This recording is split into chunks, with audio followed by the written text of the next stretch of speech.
تو محرم میں کرنے والے کام صرف یہی ہیں، اس کے علاوہ جو بھی کام اس مہینے میں کرتے ہیں سب غلط ہے۔ میں نے کتنے کاموں کا نام لیا؟ چاند دیکھنا، چاند دیکھ کر کے دعا پڑھنا، اور اسلامی تاریخ کو یاد رکھنا اور لکھنا، اور اس کے علاوہ محرم میں روزہ رکھنا، محرم کی 10 تاریخ کو خاص کر کے روزہ رکھنا، اور محرم کی 10 تاریخ کو اپنے گھر والوں کے اوپر خرچ کرنا۔ بس اس کے علاوہ جتنی باتیں ہمارے درمیان پھیلی ہوئی ہیں، محرم کا کھچڑا، یہ قرآن میں نہیں ہے، حدیث میں نہیں ہے۔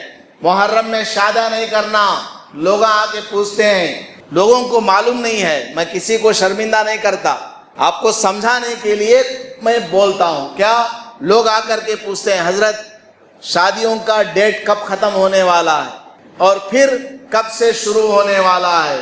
لوگوں کو معلوم نہیں ہے۔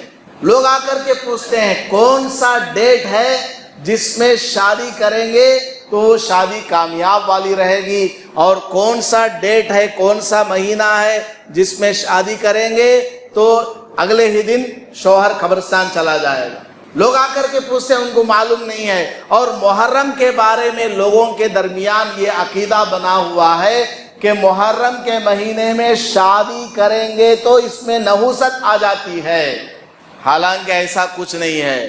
محرم کے مہینے میں حضرت فاطمہ رضی اللہ تعالی عنہا کا نکاح حضرت علی سے ہوا۔ بتاؤ، محرم کے مہینے میں حضرت عثمان غنی رضی اللہ عنہ کا نکاح ام کلثوم، جو کہ حضور صلی اللہ علیہ وسلم کی بیٹی ہیں، ان کے ساتھ ہوا۔ محرم کے مہینے میں حضور صلی اللہ علیہ وسلم کا نکاح حضرت صفیہ رضی اللہ تعالی عنہا سے محرم کے مہینے میں ہوا۔ تو کیا محرم کا مہینہ نحوست والا ہے؟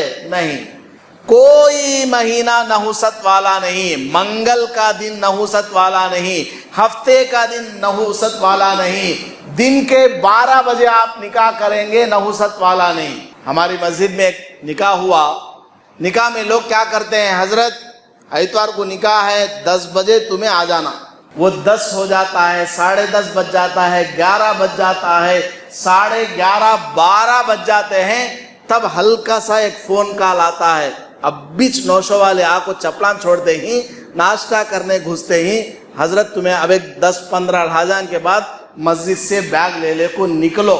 اب وہاں پہنچتے 12:30 بج جاتے ہیں، اور وہاں بیٹھ کر کے گواہوں کے نام، وکیلوں کے نام یہ لکھتے ادھر 1 بج جاتے ہیں۔ مؤذن صاحب بولتے ہیں، حضرت اب نماز کا ٹائم ہو گیا، اذان کا ٹائم ہو گیا، ہمیں جاتے نہیں۔ مؤذن صاحب تم جا کو اذان دے لو، امام صاحب ہان چھتی نکاح پڑھا لے کو، بعد میں پڑھ لیتی نماز۔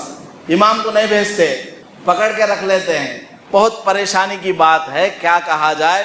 بعض دفعہ نماز چھوٹ بھی جاتی ہے، جماعت کے ساتھ نہیں ملتی، بعض دفعہ بالکل جماعت کے ٹائم مسجد میں آنا ہوتا ہے۔ بہرحال ایک مرتبہ ایسا ہوا، جب نکاح پڑھانے کے لیے میں بیٹھا تو بالکل 12 بج رہے تھے، تو نوشو بھی واچ کودن دیکھتا ہے، ان کے ابا بھی واچ کے کودن، ان کے سگے سب واچ کے کودن۔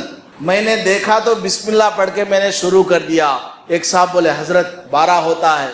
میں بولا 12 کو بھی اللہ نے پیدا کیا ہے، وہ جو 12 ٹائم بج رہا ہے اس کو پیدا کرنے والا بھی اللہ، آپ کو پیدا کرنے والا اللہ، مجھے پیدا کرنے والا اللہ، اسی اللہ نے ہم کو یہاں بٹھایا ہے، اسی اللہ نے ہم کو نکاح کا حکم دیا، سب چیز کا حکم دیا۔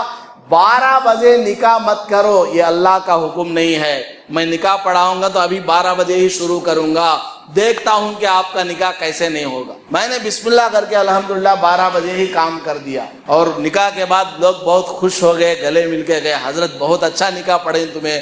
بہرحال تو محرم کا مہینہ کوئی نحوست والا مہینہ نہیں ہے۔ آپ لوگ نکاح کرنا چاہیں، دکان اوپن کرنا چاہیں، دکان بند کرنا چاہیں، گھر کی ٹھنڈک رکھنا چاہیں، سارے کام آپ اس مہینے میں کر سکتے ہیں۔ نحوست والا کوئی مہینہ نہیں، کوئی دن نہیں ہے۔